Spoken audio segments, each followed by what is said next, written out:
నేను మీ సుప్రజామర్. Welcome back to Reddy traditional kitchen. ఈ రోజు రెసిపీ వచ్చేసి బటర్ స్కాచ్ ఐస్ క్రీమ్ అండి. వేసవి వచ్చిందంటే చల్లగా ఏదైనా తినాలి లేదా తాగాలి అనిపిస్తుంది కదా. అలాంటప్పుడు ఇంట్లోనే చాలా ఈజీగా టేస్టీగా ఇలా బటర్ స్కాచ్ ఐస్ క్రీమ్ తయారు చేసి పెట్టండి. పిల్లలు పెద్దలు అందరూ ఎంతో ఇష్టంగా తినేస్తారు. చాలా సింపుల్గా టేస్టీగా ఎలా తయారు చేయాలో ఈ వీడియోలో తెలుసుకుందాం. వీటి గురించి తెలుసుకోబోయే ముందు మీరు ఎవరైనా ఫస్ట్ టైం మన ఛానల్ చూస్తున్నట్లయితే ప్లీజ్ సబ్స్క్రైబ్ చేసుకోండి. వీడియో చివరి వరకు చూసి వీడియో మీకు నచ్చినట్లయితే లైక్ చేయండి, షేర్ చేయండి, కామెంట్ చేయండి. అలాగే మీ రిలేటివ్స్కి షేర్ చేయండి. లేట్ చేయకుండా వీడియోలోకి వెళ్ళిపోదాం.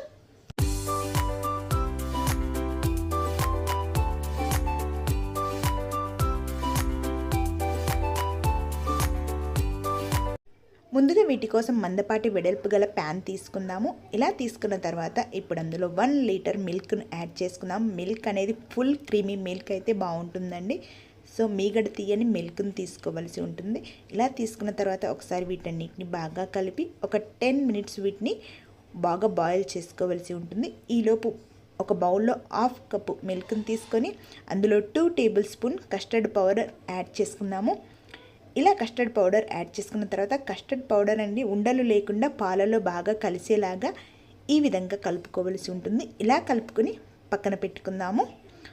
ఆఫ్టర్ 10 మినిట్స్ తర్వాత ఒకసారి మనం ఈ విధంగా కదుపుతూ వీటిని బాయిల్ చేసుకోవలసి ఉంటుంది.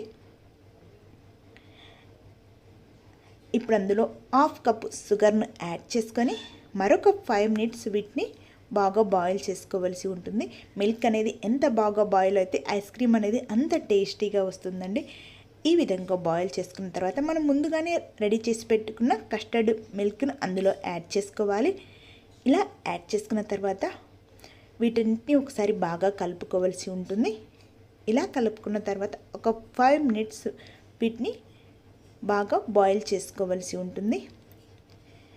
ఇలా బాయిల్ అయిన తర్వాత ఇప్పుడు అందులో 4 or 5 డ్రాప్స్ వెనీలా ఎసెన్స్ను యాడ్ చేసుకుందాము. వెనీలా ఎసెన్స్ యాడ్ చేయడం వల్ల ఫ్లేవర్ అనేది చాలా బాగా ఉంటుందండి. బటర్ స్కాచ్ చాలా టేస్టీగా ఉంటుంది. ఇలా యాడ్ చేసుకున్న తర్వాత ఒకసారి బాగా కలిపి మరొక 5 మినిట్స్ వీటిని బాయిల్ చేసుకోవలసి ఉంటుంది.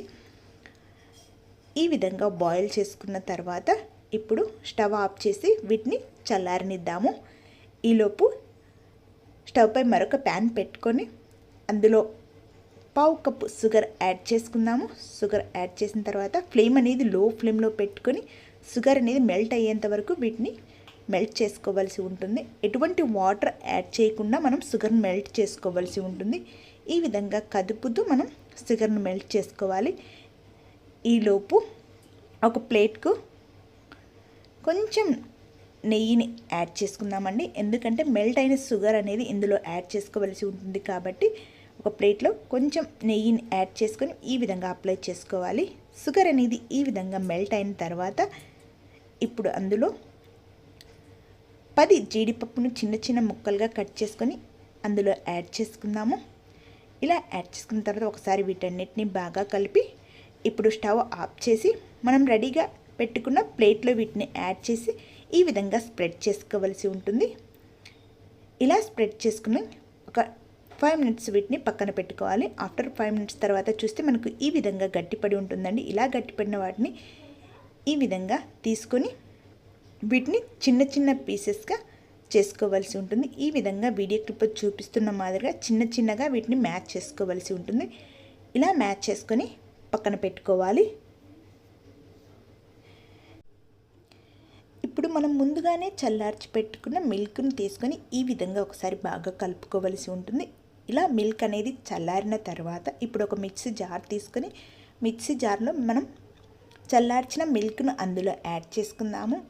ఇలా యాడ్ చేసుకున్న తర్వాత ఇప్పుడు మూత పెట్టి వీటిని మెత్తగా గ్రైండ్ చేసుకోవాల్సి ఉంటుంది. ఇలా గ్రైండ్ చేసుకున్న వాటిని ఇప్పుడు ఒక బౌల్లోకి ట్రాన్స్ఫర్ చేసుకోవాల్సి ఉంటుంది. ఇక్కడ నేను కేక్ మౌల్డ్లోకి ట్రాన్స్ఫర్ చేసుకుంటున్నానండి. ఇలా ఒక బౌల్లోకి ట్రాన్స్ఫర్ చేసుకున్న తర్వాత ఇప్పుడు వీటిపై మనం రెడీగా పెట్టుకున్న జీడిపప్పు పలుకులను యాడ్ చేసుకొని అలాగే మిగిలిన మిల్క్ని కూడా గ్రైండ్ చేసుకొని అందులో యాడ్ చేసుకోవాలి. ఇలా యాడ్ చేసుకున్న తర్వాత మిగిలి ఉన్న జీడిపప్పు పలుకులను కూడా అందులో యాడ్ చేసుకోవాలి. అలాగే చిన్నగా కట్ చేసి పెట్టుకున్న పిస్తాను కూడా నేను ఇందులో యాడ్ చేస్తున్నాను. తినేటప్పుడు మధ్య మధ్యలో ఇవి తగులుతూ ఉంటే చాలా టేస్టీగా ఉంటుందండి. అలాగే చిన్నగా కట్ చేసి పెట్టుకున్న బాదంను కూడా అందులో యాడ్ చేస్తున్నాను.